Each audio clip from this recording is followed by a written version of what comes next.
नवीन पटनायक जिंदाबाद, प्रफुल्ल सामंत जिंदाबाद, राजा पंचायत जिंदाबाद।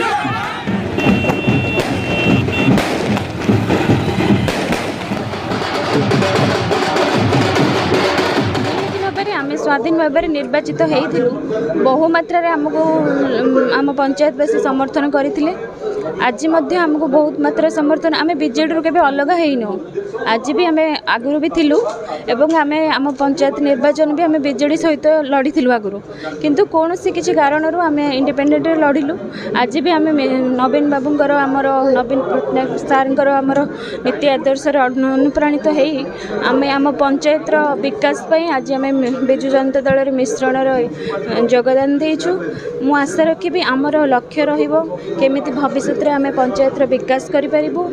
जो विकास बहुत विकास हो कि मात्रा अधूरा रही जाइए। जो विकास आम जेहेतु बिजु जनता दल सामिल होइछु, तो मु आशा रखी आमर निर्वाचन रे विधानसभा सांसद प्रार्थी एवं आमर विधायक प्रार्थी प्रफुल्ल सामंत सार को बहुमात्रा भोट दे संकोचन भोट दे जययुक्त कले निहाती भाव में आगामी भविष्य में आम पंचायत उन्नति विकास रे आम योगदान दे पारिबु। यही आशा आम आज बिजु जनता दल जोग निहाती भाव में आपण मैंने तो देखिथे बहुत आमर जमी आम इंडिपेंडेंट लड़ीलु आमको समर्थन करते लोक आज ताठू आहरी अधिका लोक आमको समर्थन कर सब आपण मैंने भी देखिथे बहु मात्रा समर्थन करुँच। आगक समर्थन आम सहित जेहेतु आम कहार के खराब करूँ। सब बेले आम लक्ष्य रही लोकों सेवा आम पंचायत उन्नति यही लक्ष्य ही आम केवल नहीं निर्वाचन लड़ीचु। धन्यवाद। आप जानते सी आम आदर्श नवीन पट्टनायक आदर्श बिजु जनता दल आदर्श सी प्रकृत कार्य करुले। खाली ऑफिशियली गोटे मिश्रण आवश्यकता थिला, किंतु तांकर से भाषण आप शुणी जे से नवीन पट्टनायक नेतृत्व को पसंद करते एवं नवीन बाबू को नेतृत्व में जो ओडिशार विकास होउची सी से ताकू भी से ग्रहण करते।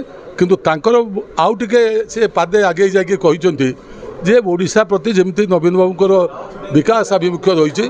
मुझेतु सरपंच हिसाब से निर्वाचित होती मो रांदिया पंचायत आहरी किभली अधिक विकास हम से मो प्रति से भाई साहाय्य सहयोग दिया उचित।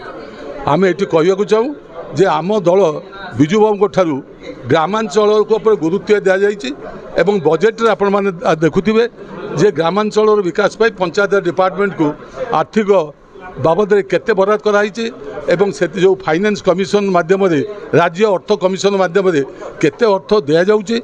एवं वर्तमान आपण निजे देखुथिबे बिजु बाबू जो कथा कही जो सुविधा सहरांचल अनुभव से ही सुविधा गुड़िक ग्रामांचल लोक मिलवा उचित।